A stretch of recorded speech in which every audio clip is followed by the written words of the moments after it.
expansion. Washington crossed the Delaware. Caesar crossed the Rubicon. Each one did it for a different reason. One to stop an empire, one to start one. But it's safe to say that few people were ever as ill-advised to cross a river as King Croesus, who appears to have done it just to see what would happen. You may recall from our previous episode that in the early days of the Median Empire, just after they had defeated Assyria, they began a war with the Lydians. A battle only stopped because of an eclipse, which made everyone think that the gods might be ever so slightly upset with everyone for engaging in so much fighting. A hastily put together treaty between the two combatants left the Halys River, now called the Kizil Irmak in modern-day Turkey, as the boundary between the two empires. And so everything remained, the Lydians on one side and the Medians on the other, relatively peaceful for the next 30 or so years.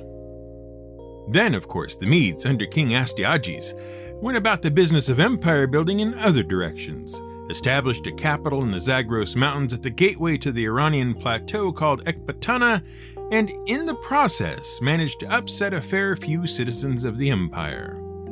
Eventually, resentments built up until, seizing an opportunity prophesied in the king's dreams, key figures in the Median Empire, notable among them the deeply and tragically insulted commander of the Median troops Harpagus, decided that the best thing to do in the face of the upstart Persian revolt led by the king's grandson Cyrus was to essentially revolt themselves, capture Astyages, and hand him over directly to Cyrus.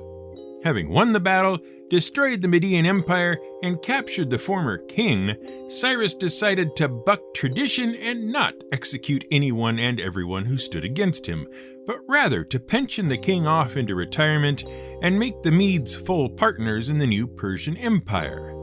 And so, the Persian Empire begins, and we learn how to summarize 2 days' worth of script writing in a 20-minute episode into a less than 3-minute recap. But of course, with the Median Empire gone, the Lydians are no longer under a treaty with anyone, and their status has been left a bit unclear.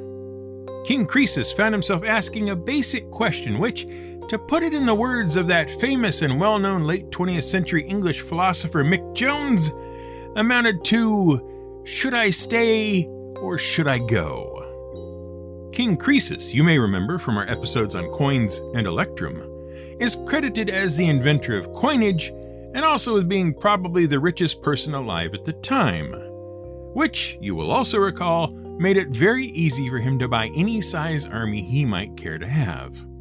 What makes it all so odd is that apparently he couldn't add 1 to 1 and reliably come up with 2 as an answer. See, he'd fought the Medes once already. He knew how strong their army was, relatively speaking. Sure, it had been 30 years before, but since then, the Median army hadn't got any smaller or any less successful. They kept going from one victorious campaign to the next. That was the first one. The second one was that as far as anyone in the area was concerned, the empire of the Medes had been more or less wiped out in one relatively fell swoop by a group of people no one had ever heard of before.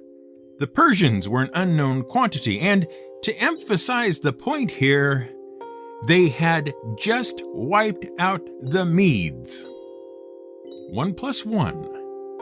What does it equal? To Croesus, it apparently equaled, I wonder if anyone left anything laying around for me. Let's go and see. And so, on the heels of the Persian victory, Croesus marched a massive army across the river Halys and into what had been the Median Empire, but was now the Persian Empire. In response to which, Cyrus would speed march his men down from the Zagros Mountains and right to the Halys, where, there being no eclipse to spare anyone this time, he fought Croesus to a standstill until winter came. At which point, according to the polite rules of empire versus empire combat, both sides were supposed to withdraw back to their homelands to pick up the fighting again in the spring. Instead, Cyrus decided he would rather win than go home and try again another day, and chased the Lydians all the way back to their capital of Sardis where, thinking he was safe, Croesus sent the majority of his hired troops home for the holidays. Imagine his surprise when Cyrus knocked on the door and said, "Guess who?" At which point, the Persians happily added the now former Lydian Empire to their holdings, making the Persian Empire the largest ever seen. This is GM Word of the Week, and I'm Fiddleback. Now, some people can be really ungrateful after they're conquered. To prove the point, look at the Medes. They were entirely happy to be under Persian rule. In fact, they'd been particularly instrumental in helping to capture Lydia, largely because they were a people used to the harsh winters and fully prepared to prosecute a war in the bitter cold. It was they, and particularly Harpagus, who had helped secure victory against the final cavalry charge of the Lydians. The Medes were in partnership with the Persians, very nearly equals among them, and happy to be so. And consider, Cyrus offered the Lydians the same deal he'd offered the Medes. Throw in with me, become part of the Persian Empire, and we'll all get along splendidly conquering the rest of the world. You genuinely can't lose. Look, I'll even make old Croesus here part of my entourage and leave all his wealth right here in Sardis. You guys can even be in charge of it. You can't ask fairer than that. And at first, the Lydians all nodded and agreed that it was more than reasonable, and frankly, probably more than they deserved for intruding on the Persian Empire. Excuse us, please. Somehow, though, the Lydians must have heard a different message. Because in the back rooms, among the very folks Cyrus put in charge of the treasury, word went around that the Persians were clearly weak, and that all they had offered was just appeasement to prevent the Lydians from rising up and attacking them right back. Clearly, we are secretly in a position of strength, even though most of our army has been entirely wiped out and the Persians barely got a scratch. We just need to reorganize and crush the Persians with whatever it is we have they are secretly very much afraid of. There must be something, right? Let's revolt and see if we can figure out what it is. When Cyrus got back to Ecbatana, he was almost immediately followed by the news that the Lydians were revolting, and when you're the sort of person who starts out by saying, "Look, I know we were at war and all, but that doesn't mean we can't be friends after it's all over," you tend to look unfavorably on those who renege on the offer once accepted.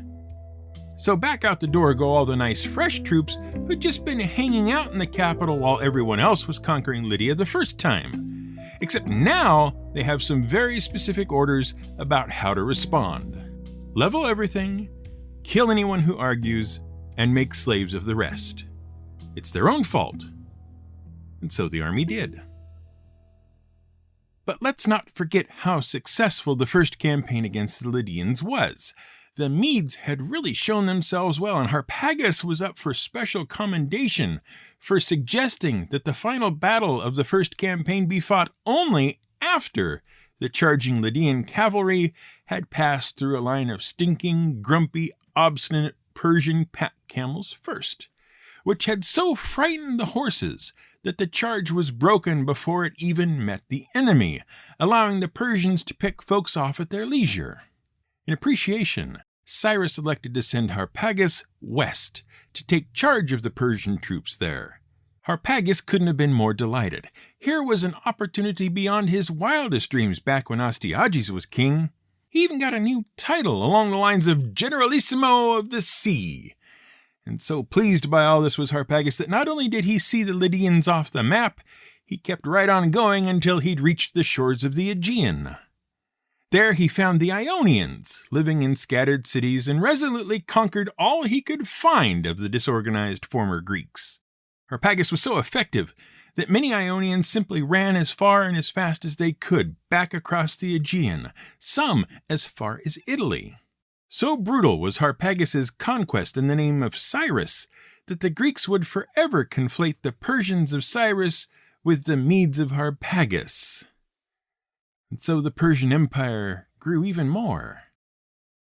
While that was going on, Cyrus took it upon himself to clean house a bit.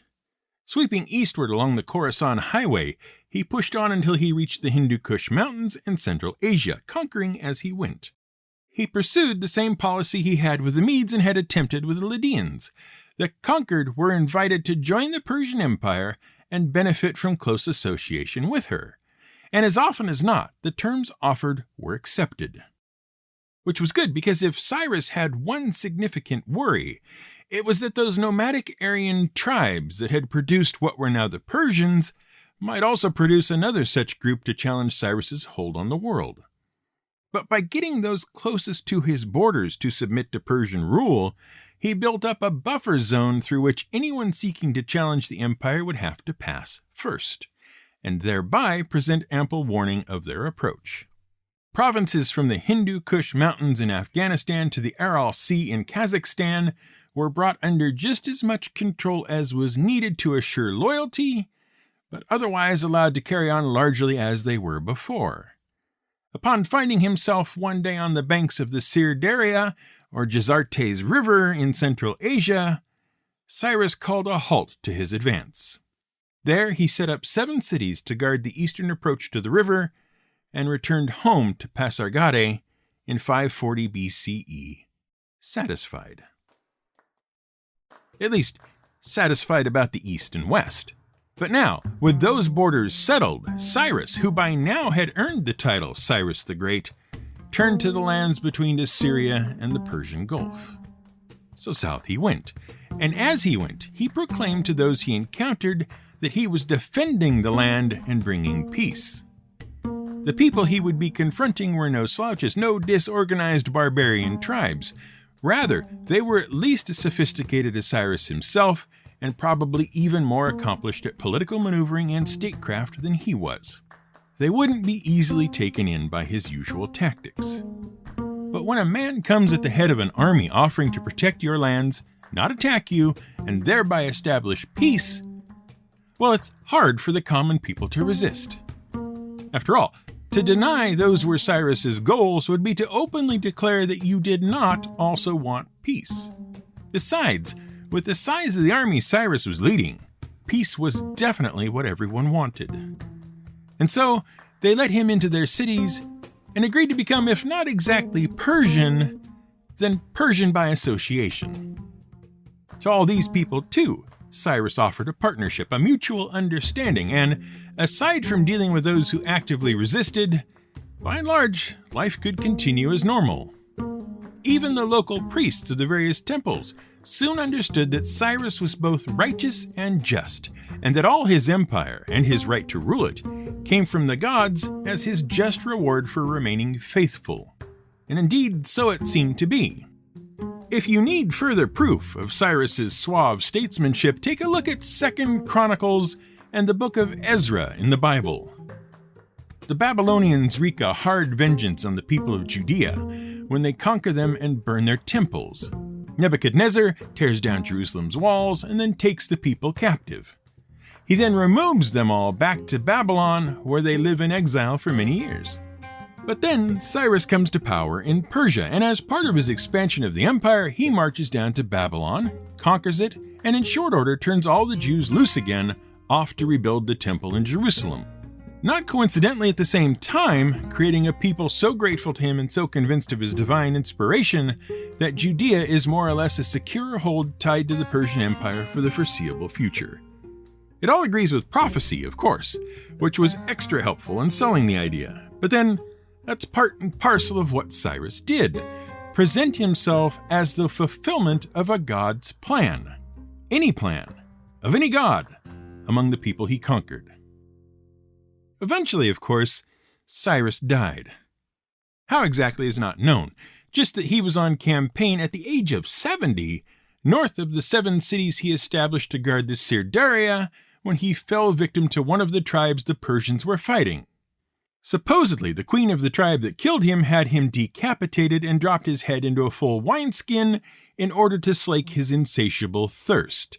The thirst of a night demon, according to some in the Near East.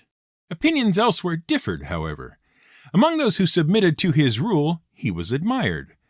According to Persian fire author Tom Holland, Cyrus, the man who had convulsed the world, would be remembered with an almost unqualified admiration for his exceptional nobility of character and as the architect of a universal peace. For centuries afterward, even among its bitterest enemies, the glow of its founder's memory would suffuse the empire of the Persians. He eclipsed all other monarchs, either before him or since. Such was the verdict of Xenophon, an Athenian, writing almost 2 centuries after Cyrus's death. No matter whom he conquered, he would inspire in them a deep longing to please him and to bask in his good opinion. They found themselves longing to be guided by his rulings, his and no one else's. What then would become of the empire Cyrus built without Cyrus at its head? Fortunately, Cyrus had fathered children, 3 daughters and 2 sons, and Cyrus had taken care to delineate the succession to the throne. The older son, Cambyses, was to be crowned prince, and the youngest son, Bardia, was to be governor of the largest and most important eastern province, Bactria, and that without having to pay tribute to his brother. Cambyses would rule, and his brother Bardia would be as a lieutenant to him. Bardia would guard Cambyses' eastern provinces from attack, and in exchange, Cambyses would leave Bardia strictly to his own devices. But Cambyses was just as interested in conquest and expansion as his father had been. Since he could not go east without impinging on his brother's lands, he was forced to turn his attention elsewhere, which was fine. The empire needed an injection of wealth to keep her affairs in order, and the eastern frontier held little promise of greater riches than had already been wrung from it. In fact, there were a few places still remaining in the world that could rival the already incredible wealth of the Persian Empire. Save one. To the west lay gold and riches unimagined within the ancient lands of Egypt. In order to make the attempt, Cambyses spent the next 4 years preparing, and part of the preparation was to build a naval fleet capable of dealing with the ships the Egyptians were known to have. The first such fleet the Persians ever had. Spies were sent to learn what they could about their soon-to-be opponents, and the information gathered was of such a quality that it was said the Persians met the Egyptians in their first battle with cats pinned to their shields, because the animals were sacred to the Egyptian archers, and they would not fire on them. In due course, by carefully coordinating over land and sea, Egypt fell and greeted her new pharaoh. In the long run, though, Egypt proved tricky to hold. Cambyses found it difficult to swing the Egyptian priesthood into line and get them to pay their taxes. In the end, it took 4 years of brutality to get them to pay, but in return, the Egyptian priesthood painted him as a savage lunatic who mocked the Egyptian gods and spitted a sacred bowl believed to be divine. He hadn't, of course. Like his father before him, Cambyses worked to show respect to the Egyptian gods and follow, as much as possible, their traditions, complicated though they were. But by then, Cambyses had been away from home for 8 years or more. Whispers had begun circulating among the Persians that Cambyses really was mad, that he had forgotten his roots, that he was, perhaps, becoming more Egyptian than Persian. In part, these rumors may have started because Cambyses feared for the security of his position, and so brooked few arguments and tolerated no opposition. Rumors flew about needless savagery and terrible revenge. Back home, as Cambyses began demanding more and more from his distant subjects, people began thinking about alternatives. And of course, there was only one real alternative: patient Bardia. In 522 BCE, Cambyses finally decides to head back home. Not only had he conquered Egypt, finally, but he'd taken Libya and Ethiopia as well. But perhaps it was all a bit late. The waters at home were already stirred and preparing to boil, and by now, Bardia was turning up the heat.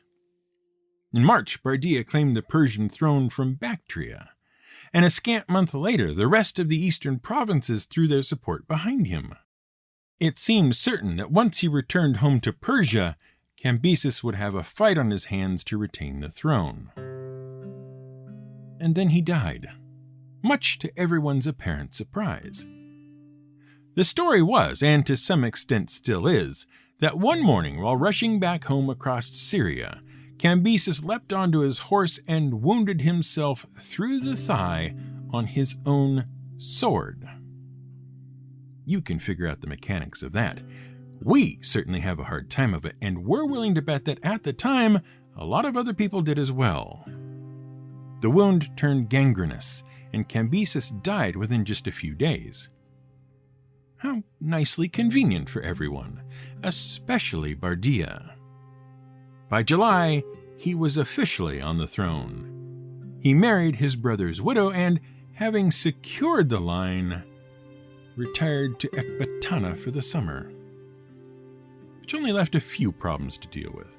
See, Cambyses may have been dead and Bardia comfortably sitting on the throne, but Cambyses' army was still stopped midway between Syria and the Zagros Mountains, with nothing to do and no one in charge. All the highest-ranking officers, who were also some of the richest nobles of the empire, had, of course, been through the entire campaign in and around Africa. They knew all about fighting and the application of power. They'd certainly seen the king exercise it often enough. And among them was a humble lance-bearer named Darius. Except perhaps not all that humble. He was a cousin to the king, and that gave him rank and prestige just by association. He knew things as part of Cambyses' inner court that others did not, and it just might be that he knew a lot more than he let on, and was able to analyze what was going on back home and with the new king, and derive several useful conclusions from it. See, as much as the eastern provinces might love and support Bardia, the Persian Empire still needed funding. Funding that Bardia couldn't reasonably burden his supporters with. It would seem ungrateful. And after all, why raise their taxes when there were much richer targets on the wrong side of the new royal dynamic now? Why not raise the taxes on all those nobles who had left with Cambyses and were now conveniently sort of stuck out in the wilderness unable to protest? Surely that couldn't be a problem. Let's just confiscate all their land and cattle and slaves and whatnot, and that'll do for now. Well, it certainly did do for now. As soon as the news got out, it split the Persian Empire. Suddenly, Bardia, who had been the pick of the royal litter as far as the people were concerned when they were worried about Cambyses, became a disgrace to all Persians, his country, and his throne. But what were they to do? A second king dying in the same year might be enough to destabilize the entire empire and create factional infighting, tearing it apart. Well, all you had to do was find the right person to step into Bardia's shoes, and, fortunately for all concerned, there was such a man almost guaranteed to be a perfect fit. Young Darius. And equally fortunately, Darius already had a plan in motion.